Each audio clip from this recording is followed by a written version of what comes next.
झाड़। शान शायद इज डेडली, शान शायद इज हिडन, शान शायद इज इन झाड़। हाईली बजटेड प्लेटफॉर्म पर प्रोजेक्ट में बैठी हैं। मैं हसना मनाही की बात कर रहा हूँ। Can go and polish ourselves. Welcome to हसना मनाही प्रेजेंटेड बाय सर्फ एक्सेल। कैसे आप सब? उम्मीद है सब ठीक होंगे, तभी मेरा शो देख रहे हैं, हंसना चाहते हैं, खुश होना चाहते हैं। आज मैं बात करूंगा पाकिस्तान की फिल्म इंडस्ट्री।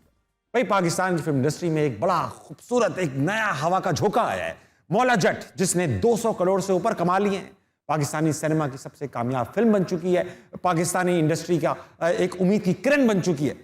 किसी भी फिल्म को कामयाब होने के लिए जो सबसे ज्यादा जरूरी चीज होती है वो होती है कि फिल्म रिलीज तो हो, और रिलीज होगी या नहीं ये हाथ में होता है सेंसर बोर्ड के। सेंसर बोर्ड हर बोर्ड का बाप, सेंसर बोर्ड वो जिसने बैन की फिल्म्स बेहिसाब, सेंसर बोर्ड वो जो प्रोड्यूसर्स और डायरेक्टर्स का डरावना ख्वाब, सेंसर बोर्ड वो जिसके सामने हर अदाकार लाजवाब।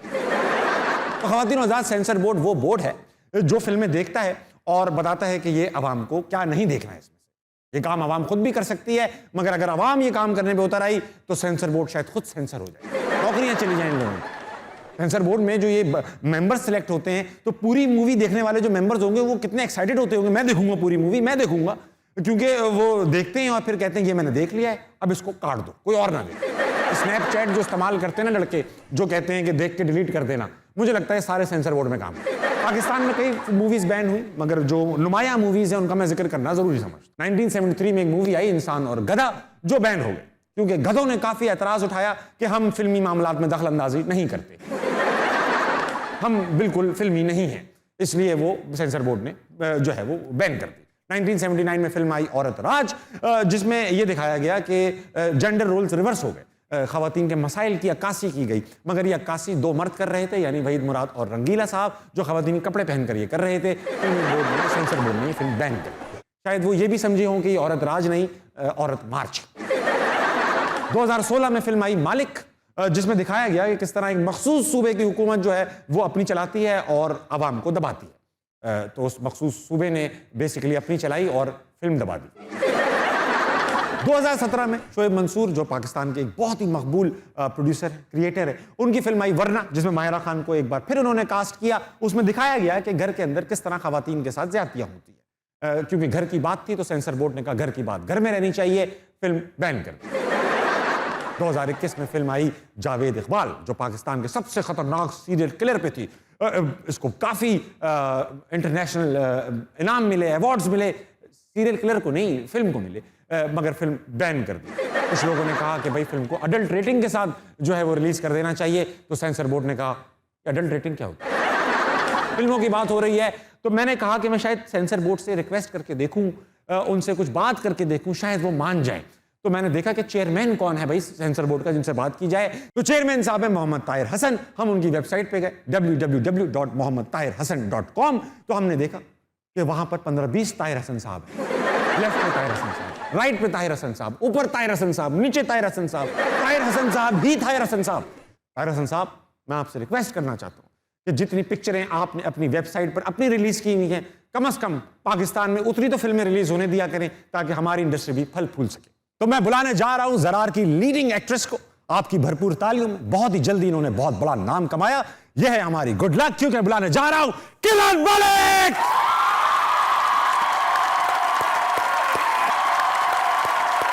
हाय किरण, वेलकम टू हसना मनाही, प्लीज हैव अ सीट। हज़रात, अब जो मैं बुलाने जा रहा हूं, जिनको ये पाकिस्तान के बाय ऑल मीन सबसे बड़े स्टार हैं, 500 से ऊपर फिल्में की, कई अवार्ड जीते, प्राइड ऑफ परफॉर्मेंस जीती, मेरे ख्याल से पाकिस्तान के सुपरस्टार हैं ये वाहिद, क्योंकि मैं बुलाने जा रहा हूं दिशान शाहिद। वेलकम टू हसना मनाही, प्लीज आइए। Thank you. बचती रहनी चाहिए। खान भाई, ऐसा है कि आपके शो में आपने एक इंटरव्यू किया, गेस्ट लाइटिंग से काफी नाराज रहे आपके शो में, आज आपको लाइटिंग ठीक लग रही है? बहुत अच्छी लाइटिंग है और लीडर भी वैसे ही है। अच्छा शान भाई, ऐसा है किरण, आपसे भी हम बात का आगाज़ करेंगे, मगर ऐसा है कुछ ऐसी चीज़ें हमने जमा कर रखी हैं कि जब तक मैं वो दिखा नहीं दूंगा मुझे सब्र नहीं आएगा। शान भाई, कुछ आपके मूवी के पोस्टर्स हैं और कुछ पोस्टर्स ऐसे हैं जो फैंस ने आपकी लिए बनाए हैं, तो नज़र डालते हैं उन पोस्टर्स पर। पहले दिखाइए भाई, क्या है पोस्टर्स? वार, वार। आपकी बेहतरीन मूवी थी, पाकिस्तान बिल्कुल। की आइकॉनिक मूवी थी वार। वार के बाद आई यलगार, अब आई जर्रार। अब लोगों ने अपनी क्रिएटिविटी दिखाना शुरू की। अच्छा, अब आई दुनिया, शाहिद इन बेकार, 2 बार फाड़। कामयाब फिल्म लग रही है ये, फाड़, बेशुमार।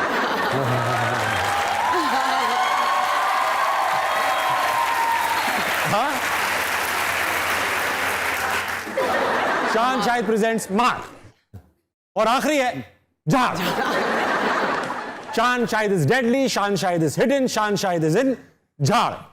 कान भाई, कोई ऐसा नाम जो आपने इसमें से चूज किया अगली मूवी के लिए? जर्रार हो गया है, यलगार हो गया है, वार हो चुका है, अब आपके दिमाग में अगला सीक्वल क्या होगा? नहीं, सीक्वल तो बहुत है, लेकिन वो मेरे ख्याल में टाइम लगेगा उनको बनने में। तो पहली थी वार, फिर यलगार, फिर जर्रार, और फिर आगे आपका बेशुमार झाड़, और फिर वो सारा आपके पास काफी कंटेंट आ गया। काफ़ी कंटेंट आ गया। कान भाई, पहले तो मैं आपको कॉन्ग्रेचुलेट करना चाहता हूँ। जर्रार माशाल्लाह से बहुत सक्सेसफुली हमारे सिनेमाज में चल रही है। उम्मीद करता हूँ चलती रहे जब तक चौथी ना आए। लेकिन थोड़ा काम किया आपने, मगर माशाल्लाह से आज आप एक पाकिस्तान के सुपरस्टार के साथ पाकिस्तान के एक हाईली बजटेड प्लेटफॉर्म पर प्रोजेक्ट में बैठी हैं।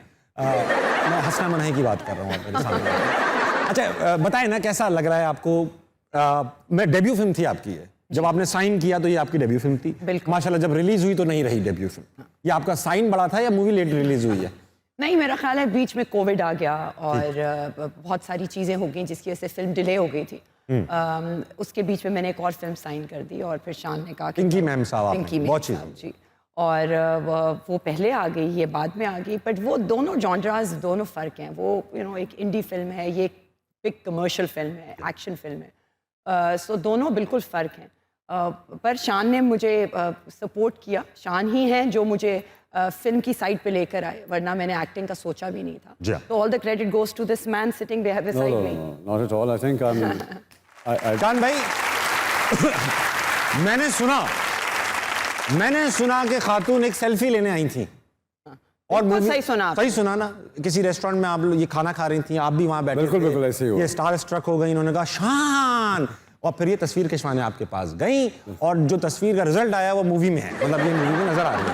वो होता ये कि पाकिस्तान में क्योंकि कोई ऐसा एरिया नहीं है जहाँ पे आप टैलेंट हंट कर सके। टैलेंट हंट कर सकें, या टेलीविज़न के अलावा, और टेलीविज़न में भी एक रन ऑफ द मिल जो भी चल रहा होता है उसको इतना ज़्यादा वो रगेद रहे होते हैं।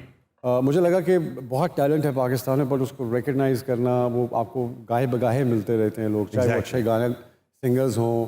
जैसे एक बहुत बड़ा स्टूडियो है जिसने अब म्यूज़िक को ओन किया है, तो उसका जो प्लेटफॉर्म था वो यही था कि यूथ को इंगेज करना था, but by the end of the day it became a brand, it became star का वो एक एरिया हो गया। सो आई थिंक वो बहुत अच्छा बात नहीं, बिकॉज आपकी सारी यूथ जो है वो क्रिकेट और इन चीज़ों के अलावा भी दुनिया बहुत बड़ी है, टिकटॉक में लगी हुई है। या सो आई थिंक टिकटॉक आपको एक्चुअली बता रहा है कि आपकी ऑडियंस तैयार है, they want to come into this field, provide them with the platform and a serious learning process, and I think you're rolling. I think we need institutes as well. I think we need places where we can go, people like us who are new to acting can go and polish ourselves. Yeah. वो skills तो बहुत सारे लोगों के पास हैं, पर उसको polish करके ही आप एक अच्छा actor बन सकते हैं। Right.